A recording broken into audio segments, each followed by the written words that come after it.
The conference room was a blur of movement and sound, figures pacing, voices rising in heated discussions, graphs and numbers flashing on the screen. Deals were being made, strategies debated. But for me, it all faded into white noise. The steady hum of corporate ambition, something that had once fueled me, now felt like an echo in the distance. Then my phone vibrated. I glanced down, barely registering the name before my stomach twisted. Ethan, my husband. For years, seeing his name had brought a sense of warmth of security. Even when things between us had started shifting, I had clung to the comfort of routine. He was my partner, my person. I excused his distance, rationalized his late nights. Because love was about trust, right? I silenced the incoming call with a swipe, intending to return to the meeting. But something gnawed at me, an intuition, a whisper of warning. My fingers hovered over the phone before I exhaled sharply and stood. I need a moment, I murmured to my colleagues before stepping into the hallway. I answered, "Hey, I'm divorcing you." For a moment my breath caught, my brain struggling to process the weight of those 3 words. The hallway seemed to shrink around me, the distant chatter of the office warping into an indecipherable hum. I finally managed, gripping the phone tighter. His voice was steady, emotionless, like he was discussing the weather. "Yeah, it's over. I'm done. Done. Just like that. The memories, the years of building a life together, the quiet mornings, the whispered dreams, collapsed into nothing. I forced myself to stay calm, to push back the rising panic clawing its way up my throat. Before I could speak, he continued, his tone shifting from indifferent to smug. "Oh, and I sold the apartment. Hope you figure out where you're staying." I pressed my back against the wall, feeling the cool surface anchor me as the words hit like a freight train. Sold the apartment? Our apartment? The one we had spent years saving for, furnishing, making into a home? I had spent endless nights planning every detail. From the coffee table he always cluttered with his keys to the bookshelves I had carefully curated. That space wasn't just a building, it was our story, written in paint and furniture, in late-night conversations. And now it was gone? Just like that? A cold numbness spread through me, but beneath it, something else stirred, something sharp and burning. "You sold the apartment?" I asked, keeping my voice even. "Yeah," he said, as if it were the most natural thing in the world. "Needed the money." "Needed the money? For what? Why?" Then he answered my unspoken question. "Mia and I needed to start fresh. She deserves better than that old apartment anyway." The name sliced through me like a blade. Mia. It wasn't a question, wasn't a suspicion anymore. It was real. The late nights, the last-minute business trips, the way his touch had become less familiar, his attention more absent. I had known deep down that something had been wrong, but I had told myself not to overthink, to trust, to believe in the life we had built. I had been a fool. The hallway felt too small, the air too thick. I gripped my phone tighter, nails pressing into my palm to keep my voice steady. Because if I broke now, if I let him hear the betrayal choking me, he would win. I wouldn't give him that. I forced out a short, cold laugh. "Sounds great, Ethan," I said, my voice void of the emotion threatening to crack through. "Good luck with that." A pause. He had expected tears. Anger. A fight. But I gave him nothing. I could almost hear his smirk through the phone. "Didn't think you'd take it this well," he mused, amused. "Oh, I'm taking it just fine." Because he didn't know. He didn't know that the apartment wasn't his to sell. Not anymore. I walked back into the meeting room, my face an unreadable mask. The hum of conversation resumed around me, but it was nothing more than background noise now. Inside, I was a storm, one that had been brewing for far too long. Numbers and projections flashed across the screen at the front of the room, but I barely registered them. The betrayal clung to my skin like static. Each breath I took heavy with the weight of what had just transpired. Ethan thought he had won. He thought he could toss me aside like an old sweater, discard me and move on with his shiny new life. Mia deserved better, he had said, as if I had been nothing but a stepping stone on his way to something greater. The rage coiled deep in my gut, slow burning and controlled. By the time I returned to my hotel room that evening, my shock had solidified into something sharper. Purpose. Ethan thought he had blindsided me, but what he didn't realize was that I had been preparing for this moment. Even if I hadn't known it at the time, I didn't cry. I didn't scream. I didn't even throw my phone across the room like every fiber of my being wanted to. Instead, I sat down at the desk, took a deep breath and pulled up my laptop. Then I dialed Julia. She picked up after 2 rings. Amelia. I exhaled slowly, my voice steadier than I expected. He sold the apartment, I said, almost laughing at the absurdity of it all. Or at least he thinks he did. There was a pause. Then her voice sharp with disbelief. Did he now? I clicked open the file containing the deed. My name shining in bold letters across the document. Funny thing is, I mused, dragging my finger along the screen, my name's been the sole owner since we refinanced. He never read the paperwork. He just signed it. Silence. Then Julia let out a low, dangerous chuckle. Not the kind of laugh that signaled amusement, but the kind that made people like Ethan very nervous. Oh, honey, she said. Amusement laced with something far deadlier. Then let's make sure he learns the hard way. I leaned back in my chair, gripping the phone tighter. Tell me what I need to do. Julia didn't hesitate. Step 1, notify the buyer immediately. The sale is invalid. Step 2, draft legal notices warning Ethan of potential fraud charges. Step 3, her voice darkened. Make him regret ever thinking he could outsmart you. I stared at the screen, the fire in my chest growing brighter. Fraud. The word sent a thrill through me.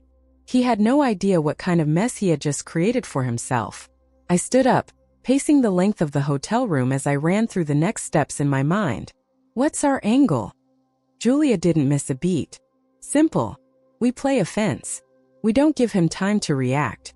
He thinks he's in control right now. So we let him believe it, just long enough for him to hang himself with his own arrogance. Then we pull the rug out from under him. I let out a slow breath, nodding to myself. Yes. That was exactly how we would play this. Send me the paperwork, I said. I want it ready by the time I land tomorrow. You got it, she replied. And Amelia? I paused. Yeah. Her voice softened. Just slightly.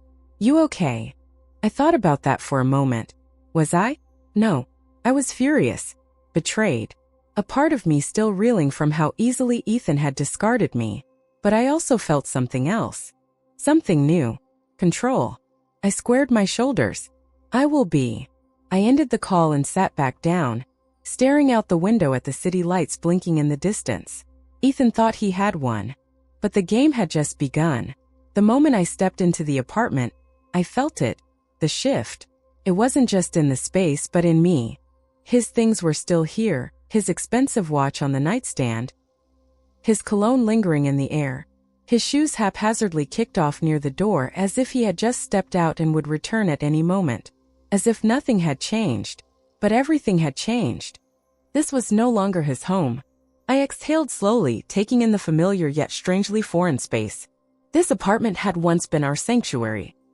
The place where we built something that was supposed to last. Now it was nothing more than a battlefield. And I wasn't just standing my ground.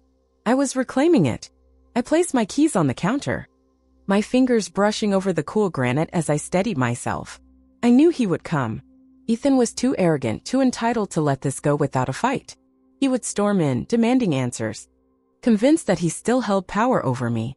Right on cue, the front door slammed open. Ethan exploded into the apartment, his presence filling the space like a brewing storm. His eyes were wild. His grip on his phone so tight his knuckles had turned white. In his other hand, he clutched the crumpled legal notice Julia had sent. What the hell is this? He barked, shaking the paper in the air like it was supposed to intimidate me. I didn't flinch. Instead, I turned, leaning casually against the counter. Arms folded, my expression cool and composed. It's called reality, Ethan. His nostrils flared. His rage radiated off him in waves, thick and suffocating. You can't do this. This is our apartment. I let out a slow, deliberate breath before reaching for the neatly stacked documents on the counter. I picked up the deed, turned it toward him, and slid it across the surface between us like the checkmate it was. Correction, I said smoothly, watching his face with cold amusement. My apartment.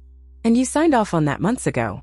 His face flickered from anger to confusion, then to outright disbelief. His fingers trembled slightly as he grabbed the papers, his eyes scanning them frantically. No, he muttered under his breath. That's not possible. I tilted my head, studying him as if he were some tragic fool in a story where he had written himself into the losing role. Oh, Ethan, I sighed, my voice dripping with mock sympathy. Did you actually read anything before you signed? Or did you just assume, like always, that you were the smartest one in the room? Silence.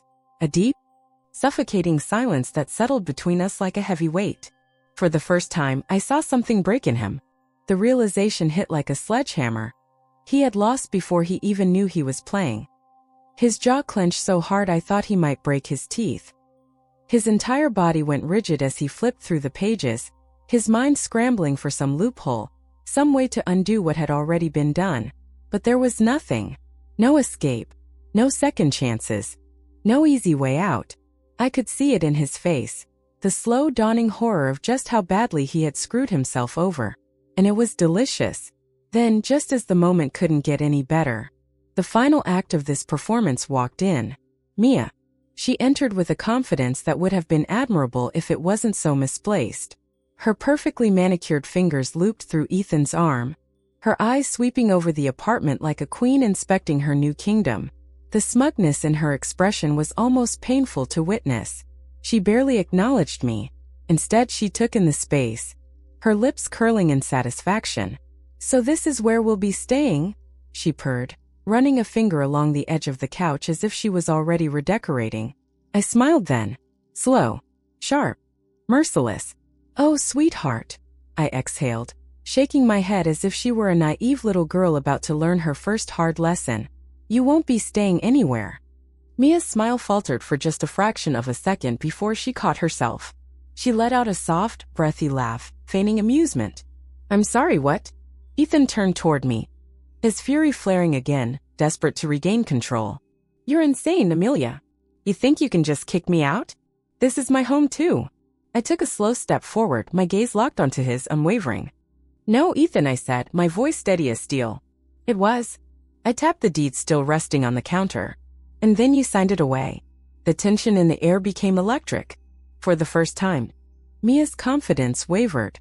Her grip on Ethan's arm tightened slightly as she turned toward him, eyes narrowing. Ethan, she said, her voice laced with suspicion. What is she talking about? He didn't answer. And that silence, it was everything. Mia's gaze darted between us, her expression shifting. Wait, you sold the apartment. I let out a small, humorless laugh, shaking my head. Oh, honey, I murmured, watching the cracks form in her delusion. Ethan exhaled sharply, raking a hand through his hair, frustration mounting. Babe, don't worry about it. I'll fix this. Mia didn't look convinced. I let the moment linger, savoring it. Because this wasn't just about revenge, it was about taking back control. And I had it. All of it. I glanced between them, my smirk deepening. Well, I drawled, I'll let you two figure out your living arrangements. But just so we're clear, this is my home now. Not his. Not yours. I turned to Ethan, my voice dropping to a cold whisper. And you? You don't belong here anymore. For the first time in his life, Ethan had nowhere to go. And I had never felt more free. Mia's smile faltered. For the first time since she had walked through that door, uncertainty flickered across her face. What? She asked, her voice sharper now, cutting through the air like glass. Ethan turned to her, his body tensing, his eyes darting between us. Scrambling. Baby, don't worry, he said, his voice strained but laced with fake confidence. I'll fix this. But I wasn't done. I took a step forward, my voice light, almost playful. You mean the money you told her you had? I tilted my head, watching the way Mia's fingers twitched ever so slightly. Because funny thing. Ethan, selling property you don't own? That's fraud. The room went dead silent. Mia's perfectly manicured hand slipped from his arm as if she had just touched something disgusting. Wait, what? She breathed, blinking rapidly as if trying to process the words. Ethan swallowed hard. His Adam's apple bobbed. His panic was delicious. I just need time, he stammered. His hand slightly raised, as if that would stop the situation from spiraling further. Mia took a slow, deliberate step back. Her eyes, once filled with arrogant amusement, narrowed. You told me you had everything handled, she hissed, her voice sharp and laced with something dangerously close to rage. You lied. Ethan's lips parted, but no words came out. Because what could he say? There was no excuse. No smooth talking his way out of this one. And just like that, Mia was done. She took another step back, her heels clicking against the floor in a way that felt deafening. The confidence that had radiated from her like a shield just moments ago shattered. Her chest rose and fell in sharp, quick breaths before she let out a humorless chuckle, shaking her head. Wow, she whispered, running a hand through her hair. I actually believed you. Ethan reached for her. Mia, please. She recoiled before he could touch her. Don't. Her voice was ice. Don't even try. Then she turned to me. For the first time, her expression wasn't smug, wasn't cocky. It was something close to shame. I raised an eyebrow, waiting. She exhaled, shaking her head again. I won't pretend I like you, she muttered. But I will say this, you're the lucky one. With that, she grabbed her purse and strode toward the door, her movements stiff, controlled, as if she was trying not to run. Ethan turned, his eyes wide. Mia. Wait. But the door slammed behind her before he could finish the sentence. And just like that, he was alone. The silence that followed was thick, suffocating. I watched Ethan, saw the way his shoulders slumped slightly, the way his hands fell to his sides. The realization was sinking in now. He had lost everything. I walked to the kitchen counter, picked up the folder, and slid it across the surface toward him. The soft shfft of paper against granite sounded almost deafening in the stillness of the room. He stared at it. Sign the divorce papers, I said. My voice calm but firm. Pack your things. And be gone by morning. He didn't move. Didn't even blink. The fire in his eyes had dimmed, replaced by something weaker. Defeat. You really hate me that much? He whispered, his voice raw. I sighed, shaking my head. No anger. No bitterness. Just exhaustion. No, Ethan, I said quietly. I don't hate you. I met his gaze. Steady and unwavering. I just finally respect myself enough to leave you behind. And that was the moment he truly realized he had lost. By the next evening, he was gone. I stood in the now empty apartment, the silence settling around me like a warm embrace. It felt different. Lighter. Freer. Mine. The air no longer carried the scent of his cologne. His things, his expensive watch, his carelessly tossed shoes, the stacks of papers he never bothered to organize, gone. The weight that had pressed on my chest for months, maybe even years, lifted. For the first time in a long time, I took a deep breath. It was just me now. And that realization didn't feel lonely. It felt like relief. The doorbell rang. I opened it to find Julia, standing there with a bottle of wine in one hand and a smug grin on her face. So, she said, stepping inside like she owned the place, how's it feel? I grabbed 2 glasses from the cabinet. The clink of them against the counter, a small but satisfying sound. I poured us each a drink, then lifted mine in a toast. Like freedom. We clinked glasses. And the first sip of wine burned just enough to remind me that I was alive. The next few days were a blur of rediscovery. I moved things around, rearranged the furniture. Threw out anything that even remotely reminded me of him. The overpriced leather couch he had insisted on keeping? Gone. The coffee table that was too bulky to ugly but his favorite? Donated. Piece by piece, I transformed the space, not just physically but emotionally. No more reminders of him. No more weight of betrayal. Just me, rebuilding my life on my own terms. One evening, about a week later, I found myself curled up on the couch. The new couch, one I had picked out without compromise. A book rested on my lap, unread, my mind lost in the quiet comfort of my own space. Then my phone buzzed. I glanced at it, expecting a text from Julia or maybe an email. But when I saw the name on the screen, I almost laughed. Ethan. I stared at it for a moment, debating. Then, out of curiosity, I opened the message. You ruined me, Amelia. A slow smile crept across my lips as I read the words, the sheer audacity of them almost amusing. I ruined him? I let the message sit there, untouched, as I leaned back into the couch, picking up my wine glass with an easy, relaxed movement. I took a slow sip, savoring the taste, the power, the peace. Then, without hesitation, I tapped the screen once. Blocked. I didn't ruin him. He ruined himself.